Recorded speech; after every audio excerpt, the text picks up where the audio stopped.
Hello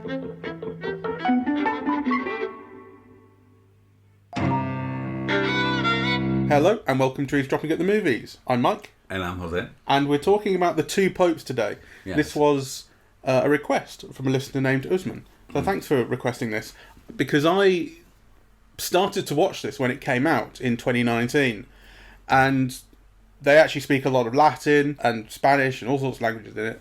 And so it's subtitled heavily, and I just wasn't in the mood that time, so I just thought, I'll get back to it. Because it was alright for the first few minutes, but I just thought I'll get back to it, and I never did. Yes. We watched it today. Did you know anything about this? Yes, I knew about it, and I avoided it like the plague, because, I'm not interested in religion or questions of faith. The actors are interesting, actually, because I suppose I don't like them, but they're never bad. So Anthony Hopkins is a very interesting actor for me, because I don't like him. I would never seek him out, right? Like, there's something about his persona that I just don't like. There's he's again one of those actors who's very closed off, but who's capable of conveying emotion really fluidly, and who's very intelligent in the choices that he makes. I mean, I really should love him. And the thing is that I've almost never seen a bad performance of his, and he's absolutely great in this. So I'm just talking about this paradox of people you don't like, but they're always good or even better. I mean, sometimes he's truly great. And what about Jonathan Pryce? Well, the thing about Jonathan Pryce is I think I almost always like him, but I just kind of don't consider him a star. Yes. No, I don't think anyone would, though. I'm not sure that's... I like him a lot, but I wouldn't consider him a star. Well, but what I'm saying is that I don't remember... You don't remember roles of his, really? Yeah, I don't. Like Tomorrow Never Dies, the villain in that? The Rupert Murdoch type? Well, now that you mention it, I kind of do, but he's not the most vividly memorable of Bond villains. No, maybe not, but I liked him very much. I think he is memorable. The religious figure in Game of Thrones that makes Cersei walk naked through the streets, that's a really compelling performance. He's wonderful in that, actually. Now that you mention it, but I suppose that's what I'm saying. Like, he's not memorable enough for me to have seeked. I wouldn't say, "Oh, Jonathan Pryce in this. I must see it." Right. Sure. And the thing is, I do. He's wonderful in this, as indeed he is in Game of Thrones, and I'm sure many other things. But it's just, I suppose what I'm saying is neither the subject matter nor the fact that it's about popes, nor the cast was something that would have drawn me. Sure. Actually, what would have drawn me had I been more clear about it is Medeiros, the director, because I do love City of God. But actually, again, I had almost a false memory of him because I was mixing him up with Walter Salles and so on. So I thought he had this great filmography of films I love, and really, it's just City of God, which was co-directed. Was it? Yes. I can't off the top of my head think of who the co-director was, but actually there's a debate around that because everyone attributes authorship only to Medeiros, and it was co-directed by this woman. So it's seen as kind of an erasure of Katja Lund. And actually it's interesting to think about the film because I ended up loving it, actually. I ended up liking it a lot more than I thought I would. Wait, City of God or this? This. The Two Popes. The Two Popes, right. Yeah. But the direction is not what I liked. No. About I mean, I agree with that. Although there are elements of the direction that I think are good, and it's not always about... I think when we talk about direction, we sometimes think of it very much in terms of camera placement and shot selection. No, I'm not thinking about it only in that. Okay. Because what I liked was the direction of tone, actually. And I think it's brilliantly cast in that not only do Jonathan Pryce is identical to Pope Francis. And Anthony Hopkins he shares a likeness with Ratzinger. It's not quite as much, but the sunken eyes and the kind of roundness of the face is there. So the casting is sort of visually, it's kind of bang on.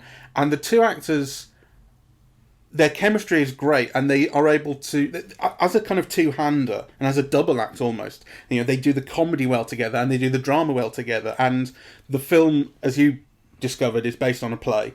Yes. So it's Anthony McCartan who wrote the play, which was 2014. Hold on, it was very recent. 2017, the play, and actually he screenwrote The Theory of Everything, which was the Stephen Hawking biopic, Darkest Hour, which was Churchill, Bohemian Rhapsody, which was the Queen biopic, Yes. now this, and his next film that he's screenwriting is Whitney Houston biopic. So he's clearly sort of made a name in biopic area. Yeah, he's a biopic guy, and you can see that kind of how that kind of runs through his films. So the basis of this is that Benedict is going to resign.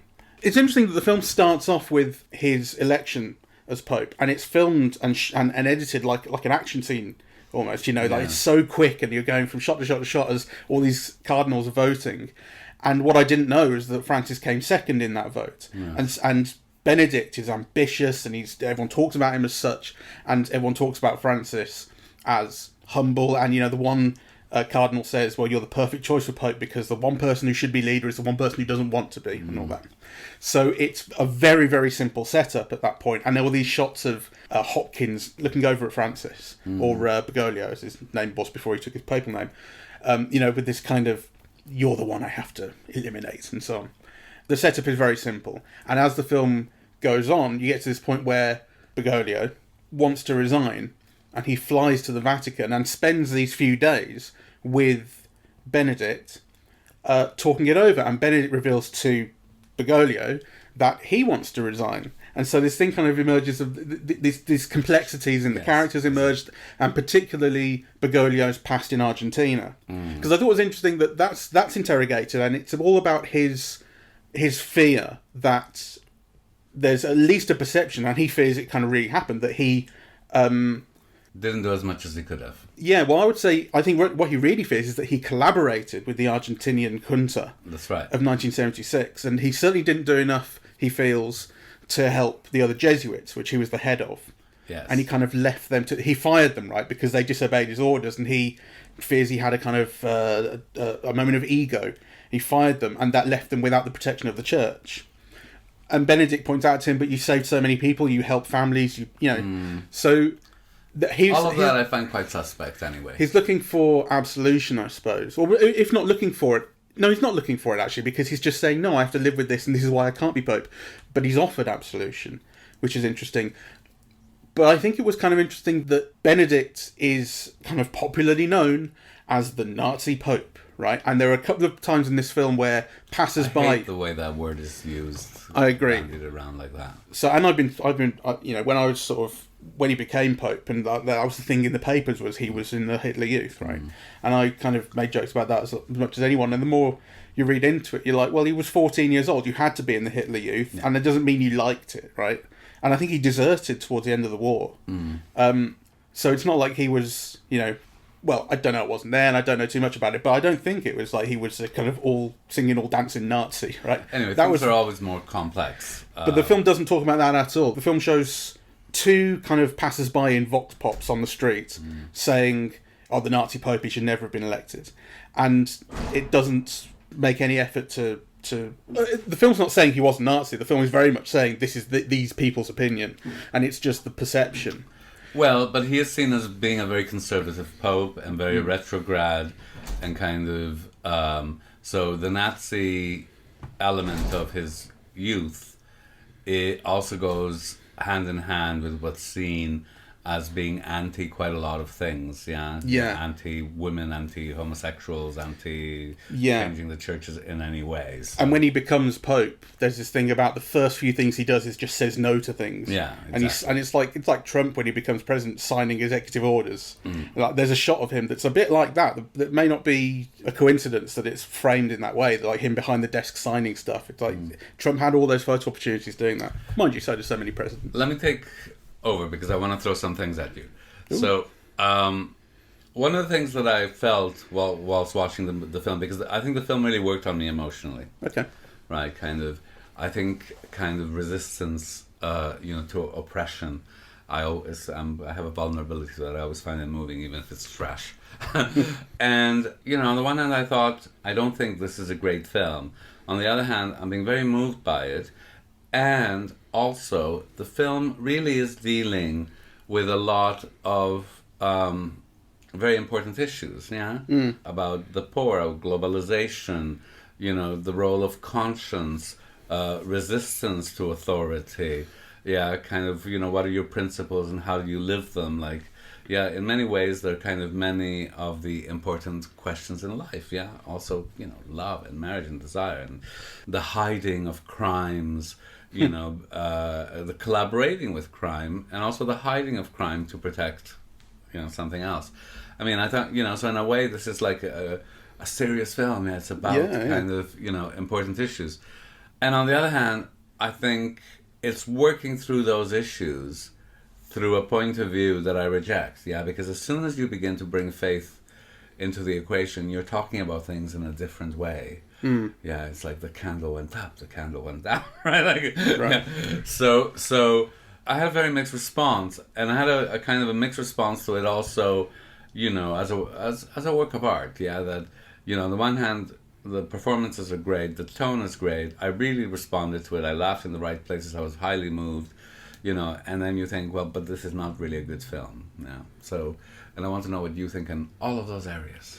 I mean, as for it being, a good film or not, I do see what you mean. There's something that is, there's just a lack of visual artistry in it. Yes. Which you ideally would seek. And then sometimes the camera is used quite effectively. Like there's that scene where Bergoglio goes to the Pope's summer palace, and they have that conversation over the patio table. And it gets very close in on their faces as it gets more intense. And it's quite a simple technique, but it's very, very effective. You really start to feel the intensity of this conversation. There are times when things like that really work, and that does feel cinematic. But overall, there's something lacking about it. And it's a film that completely foregrounds the script and the performances. Yes. And so in some sense, it really betrays its origins on stage. It doesn't look like it betrays them, but it might betray them. Yeah, well, it feels in that wordy way, the film's based on plays, that they tend to have that. But as you were saying, you were surprised to find out that it was a play. Because it goes into these extended flashbacks in Argentina in the 70s and 80s. Incorporating documentary footage. Yeah, and also editing, you're manipulating filmed footage to look like it comes from the time, look like it's been shot on video and stuff. That works really, really well. And it's very kind of, very effective. So, as an adaptation from the stage to screen, it's very successful. Yes. But it does lack a certain artistry. As audiovisual storytelling, it's not. Yeah, so, it has effective moments. I mean, this guy has been a director for 30 years. It would be outrageous if, it didn't have some effective moments, right? I like to play the racks on focus, where, kind of the foreground is out of focus and attention is being paid to the listener in the background. Yeah. Little things like that are good. The shots where Bergoglio first sees the Vatican, it's a wide angle and it's from down low and you see the ceilings and this great grandeur, and you kind of implicitly know that this is not what Francis stands for, right? Yes. He was all about getting rid of that. But on the other hand, I was watching some of those shots and thinking, oh my God, here it is, like these huge, super wide angles, how boring, right? Like, and banal. Like, you think of other ways that it could have been more expressive. I think all of the scenes in the Sistine Chapel, which do betray its theatrical origins. A lot of the film takes place in the Sistine Chapel. I mean, I think all of that could have been filmed better. I also thought a lot of the images were cliched, right? So the scene where, he's kind of wondering what's happened to him and he goes to the mountains and the mountains are all in fog, right? I thought, so banal, right? So, yeah. Yeah, I'm searching for my faith. I've been watching Hu Xiaoshen films. And I've been watching his early ones, which are really banal romantic comedies, comedy musicals. One of them is called Cute Girl, or, The Green Green Grass of Home, things like that. And yet, in these cutesy, popular musicals, there's just such a gobsmacking knowledge and deployment of film form, right? Everything always looks interesting, and expressive, and, he plays with, long takes and cutting, and so there's nothing like that in this film. Yeah. So no, for the most part. Although I don't want to say it's completely amateur. It is Fernando Mireles, but it's not up to a standard that would make it into a great film. No, sure. There were a couple of cuts that I thought they really struck me, which are cuts that are not unlike the kind of thing you see, something that you tend to see in Aaron Sorkin type walk and talk shows. Walk and talk shows. Right. So I'm not talking about walk and talk shots here, but it's this kind of thing where a conversation will start and then you'll cut to now they're walking down a corridor, having been in an office, and the conversation's carrying on, right? There are cuts like that in here, but they don't work in quite the same way, because in those, it's like, yeah, we're moving the story forward, and it's just it's a convention. It's something they invented, really. But in here, it's a conversation or, a scene will continue, but in a cut, the characters will move from one area of the room to another, and it makes no logical sense, right? It's like they should be cutting to 5 minutes in the future, but it's not. Like, it's the next line of dialogue. It's very weird how that works. There was one in the Sistine Chapel, I remember, which was the two of them are stood up, and just like in the middle of a line of dialogue that I think Ratzinger's saying, the cut is to them sitting on that bench, and it doesn't make any sense. But I went with it completely because it just made sense. It felt like there was something deeper that was carrying me through in that scene, that it actually didn't matter that there was this huge shift in continuity, huge lack of continuity in that visually. It was very, very odd to me. I really liked it. It really struck me. I mean, this is what's interesting about this film. Yeah, because, so I suppose rationally I'm looking at it and thinking I was, not very good. And yet I was completely involved in it. Yeah. I got all the jokes. I was very moved. I mean, so, it's a political film. Yeah, it's a film with a point of view, particularly on the South or less rich countries or less developed countries. The global South. Yeah. It's very aware of politics, both, at a local level and at a global level, and it has a point of view on them. The use of music is fantastic. And again, from a particular background, you hear the Bella Ciao song, which was the song of the Italian resistance, and also like Mercedes Sosa, Latin American protest songs, and tango, of course. It's got a great soundtrack. It looks very good. Yeah, I think in terms of, it's a very appealing looking film. And I think the two central performances are fantastic. So, this is a film that has a lot to love, really. So. Was that the end of the thing? I thought there was going to be a but. No. Well, the but I've already stated. Yeah. Yeah, that you would think it would add up to something greater. That's where I thought you were going with that sentence. Yeah. But, the question is kind of what is missing, and because I agree with you, there is an awful lot to like, and I like it. Reminds me of Steve Jobs, directed by Danny Boyle. Have you seen it? No. It's really good, and it's Aaron Sorkin written, which is a biopic of Steve Jobs, but it has this kind of central theatrical device or kind of artificiality that sets up the whole thing, which is that you see 3 different product launches. There's the Mac, and then there's the iMac, and then there's the new Mac or the iPod or something, I can't remember. And all these same people keep coming back into Steve Jobs' life over it, right? So there's like the boss of the company, and he sees him 3 times. Steve Wozniak, who is his kind of co-creator of the Mac, and he keeps coming back. All these characters keep on coming back, and the stories get updated, and so this is like unrealistic, right? At one point, Steve Jobs, the character, even says like, "Why is it that the most important points in my life, all these people keep coming back to fucking see me?" This kind of central artificiality that just drives the whole thing, and it makes it very, very clear that this is not a real thing. This is a play, and the same thing's happening here. I don't really believe that this visit to the Sistine Chapel and this kind of this sharing of secrets and confessions and stuff happened, right? It's a device that allows all these things to be expressed and explored. But that's not important. It doesn't matter, to me at least, that it's a device. That's what I really like about it. I think that's one of the most appealing things about it. You go actually up to a point, this isn't trying to portray real life. This is using these people and their histories and their personas as a way to explore these ideas. Except, so when I was watching it, I was thinking, okay, visually, blah, and really what makes this film is the script and the performances.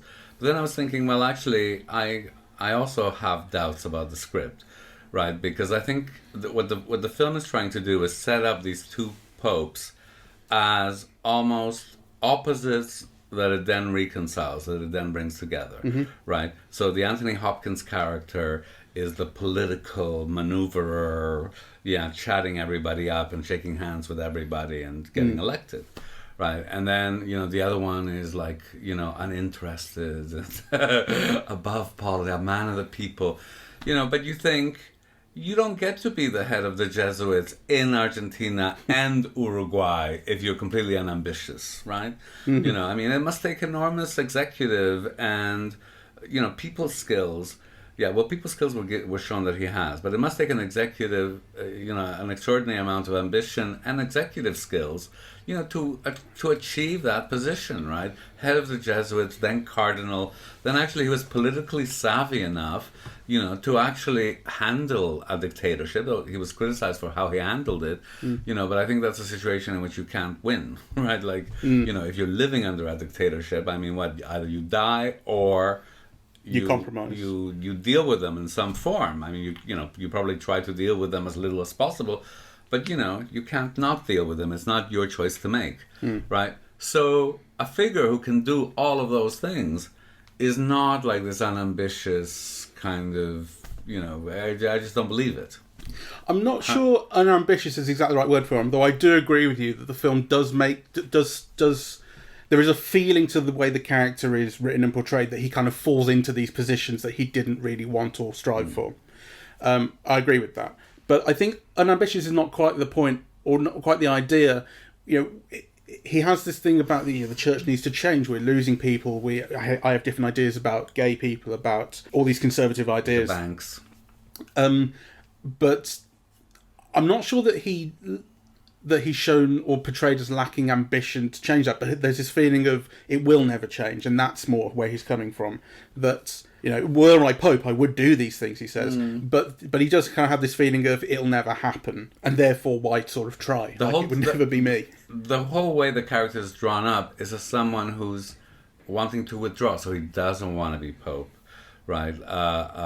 He wants to just be a simple parish, So I'm sure there might have been elements to that I can see, but clearly what's not made clear is, or what the film and the play presumably irons out, is that sense of conflict. That you may want to be a simple peasant, but you may want the power that the palace affords you, or things are never simple. They're always kind of dynamic and often contradictory and so on.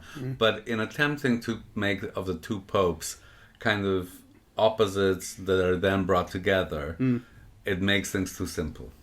Yeah, I agree, and it just kind of filed down all those things. And I don't know about you, I could see right from the very start that it was such a, like I say, obvious setup of the two of them versus each other, and you kind of thought, well, this is going to be reconciled in some way. And this is it was very predictable the way their relationship evolved over the course of the film. But I didn't hate that. Maybe because I kind of took it for granted that would happen. So when it did, I was like, it's happening, and I quite like how it's happening. Not unlike maybe the religion thing. So you're saying, it's talking about all these ideas that you're interested in through this prism of faith that these characters have, and that's just not you at all. Yes. But what I think is that because I took as read that obviously these people are Christian and faithful, and they are going to talk about things in terms of their relationship with God or what God might want and that kind of stuff. Sure. I didn't find a way to make that annoying to me. No, I accept that, and I was saying that my reason for not watching the film was that has no appeal for me, which is not to say that I don't recognize that it has appeal for others. Kind of many members of my family are very religious and so on, and my feeling about it all is, whatever helps you through the night. So, but I don't think it's a good way of understanding the world. No, but I think it's only a part of the way the world is understood here. It's not like every question ends up being resolved by, your relationship with God. It's about, there's a really nice bit that I liked where it's around the time that Bergoglio is talking about his history in Argentina and his guilt over what happened to the Jesuits. Yes. And Ratzinger he talks about like how you've lived your life, right? And I think maybe he does phrase it as your faith isn't how you've lived your life. Maybe that was how maybe faith was involved in that kind of absolution that he offers. But it was about this kind of practical thing of like, your leadership. That's what he said. He said your leadership is in your way of life, which I thought was a really interesting thing to say, and it didn't actually have anything to do with faith, and it was this really kind of practical assessment of Bergoglio's guilt. Yes. So not every question in the film has a relationship with faith or is resolved with faith, but I do think that one thing that I really like about the film is that it's completely sincere about everything it's talking about. It is. I like that, and I think it's serious about serious things. Not too successful on them, but but I think serious and treats them with respect and with the importance they deserve. So all of that I liked very, very much. And I want to talk a little bit about the actors as well, because there were moments, and like I said, I struggle with Anthony Hopkins, right? Because I can't quite put my finger on what it is that it's not that I dislike him. I don't actively dislike him, but I don't like him. I made a remark to you that he was not trying to do an accent at all. He was being Anthony Hopkins, whereas Jonathan Pryce was putting on, I don't know how well, an Argentinian accent. Yes. Right. Hopkins is Hopkins in this. Yeah. As he kind of always is. But he's brilliant. And actually, there were moments where, I was just so admiring, really, because he's got a trace, more than a trace, of a legacy of his theatrical career, right? He was a big theater star. And you could see moments where there's a quiet explosion. So he's saying things in a soft voice, but they have an explosive effect, right? And there was also the thing about timing. I was thinking there were moments where we were laughing, and actually we were laughing at a response of his that was not inherently funny. What was funny is when he came in with a response. Yeah. Right. So I thought he was absolutely brilliant, really. And there is a ruling intelligence in his performances. Yeah. You sense it in the choices that he makes, right? Like, he's very clever with it, really. The minimalism of things like eye movements and so on. Yeah, it's really very impressive, I think. Yeah.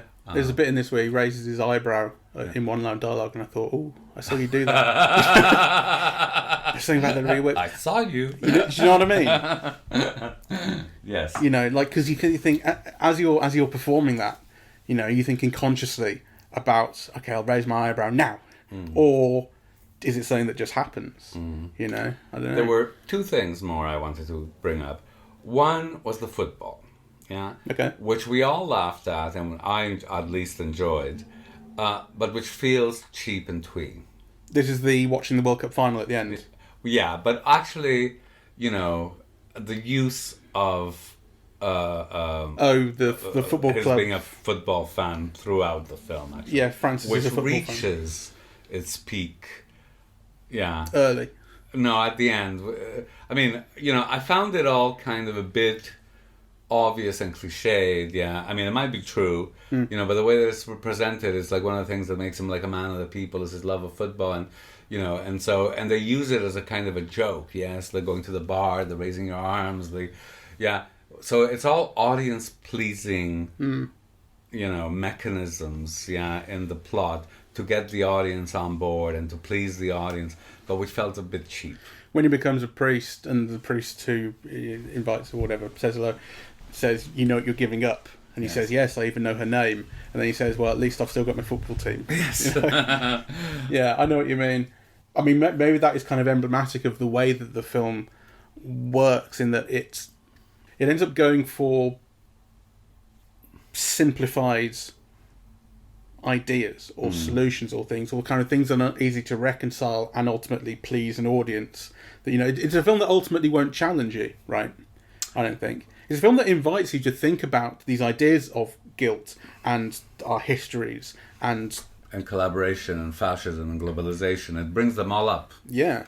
But it doesn't explore any of them in any depth. No, that's kind of where I'm going. And although I do think, like I say, I think the sincerity is important, because when it got to the point where it was using what has to be real footage of deaths in Argentina in the 70s, I was thinking, like, there's a real, when you get to, when you're using any kind of historical characters or historical footage, there's a sense of responsibility, but certainly when it's of deaths and these kind of horrors, there's a real imperative to be responsible with that. And I think the film met that imperative in the way it didn't end up being very complex about it, but it was treating the topic with seriousness and solemnity. But let me posit something, because I think this might also be something against the film, right? Because, so on the one hand, it mentions all these things like globalization and, the power of banks and dictatorships and so on. But the two main problems in the film, are what the military dictatorship did in Argentina, and child abuse by priests. So, and one gets given a whole lot of space, and the other one is you don't even hear it. The sound goes off. Yeah, you fade out on Ratzinger's confession about not doing enough about this paedophile priest. Exactly. And I think that's a sign of collaboration itself. Because, the military dictatorship in Argentina is in the past. The power of the church continues. So, by silencing one and putting all of the focus on the other, it's a bit of a coward's game. Yeah, I noticed that when it faded out on that, and the way it comes back with Bergoglio being outraged and Ratzinger seeking,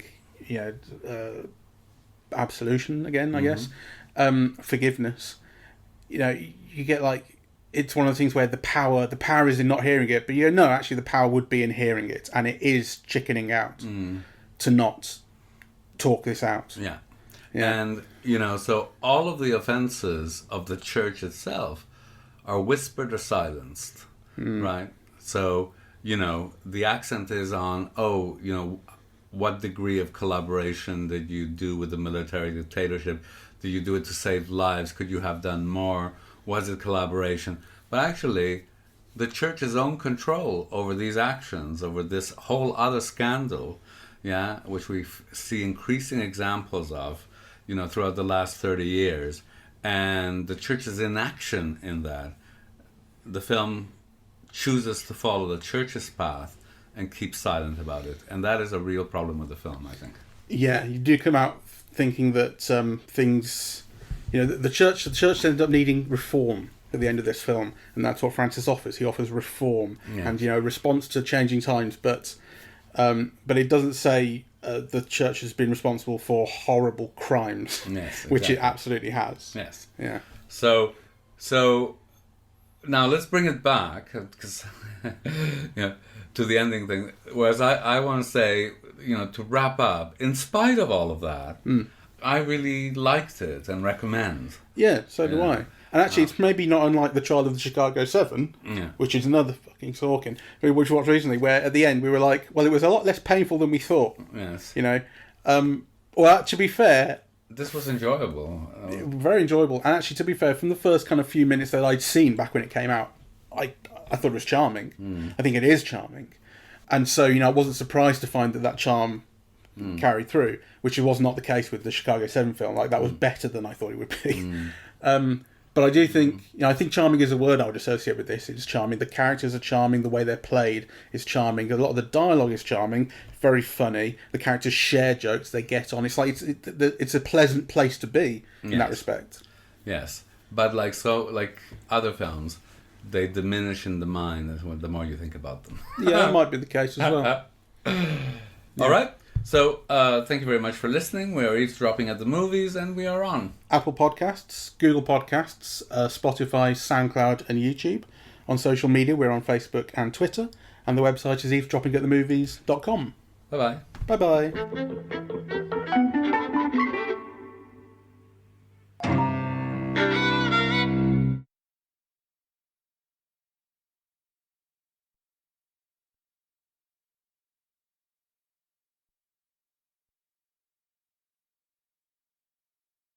Good. I also like, just quickly while we're here, I also like the amount of non-English dialogue. And actually I thought it was, I mean, I don't speak these languages, so I can't speak to how well it was delivered, that kind of thing, but it really worked for me, and it went on for a lot longer than I expected it to the point where it's very conspicuous when Jonathan Pryce says to Ratzinger, can we speak in English? I'm so tired of Latin, I can't do Latin. You know, and it's very much there because we're going like, now we're getting into the bulk of the film, we're turning it back to English. Yes. But first 10, 15, 20 minutes, heavily Italian, Latin, Spanish. Yes. I think, it's interesting is the film is an English play, and I'm sure it has English money. Yeah, but it's a rebuttal of at least a certain type of Little Englanderism, right? It is kind of, sophisticated and global, and it involves people from all over the world, and it treats people from all over the world with respect and as equals. Yeah. Yeah, and this movement from one language to another is the kind of cosmopolitanism that, Johnson's England and Trump's America, was so critical and dismissive and accusatory of. So, in that sense, the film is a nice corrective to that. Yeah, and I think it just also adds to the authenticity early on. Of course. All these languages would be being spoken in the Vatican when all these cardinals from across the world meet. Yes, the church is global, and some people would argue it's, as lethal globally as the banking system. But it's funny, thinking, because I mentioned Trump very early on, and thinking about Trump and Johnson, the film does have that bit where, has he become Pope at this point? I think it's in like his inaugural speech as Pope. Francis is talking about building walls, and yes. I think that's when you get to 1997, and he's a bit older, and he's talking about people putting up walls and so on, and we shouldn't be doing that. And you said, is that America? You didn't say is it Trump's wall. You said is it America, but clearly it's meant to relate to that. Yes. And in 2019 when it came out, that was very, very potent. And I said to you, like, now that Trump has been out of office for a few months, even though the problems in a general sense are still very, very real, these problems of isolationism and racism, it's amazing how quickly, at least for me, that's lost its potency as an image. I think it certainly feels like, it's an ongoing problem, but you now feel that it's a problem with a solution or with a potential solution, rather than before where you thought it was a problem that was getting worse and worse and more dangerous. So that sense of relief or you feel a little less hopelessness in the world now. Yes. It might relate to that.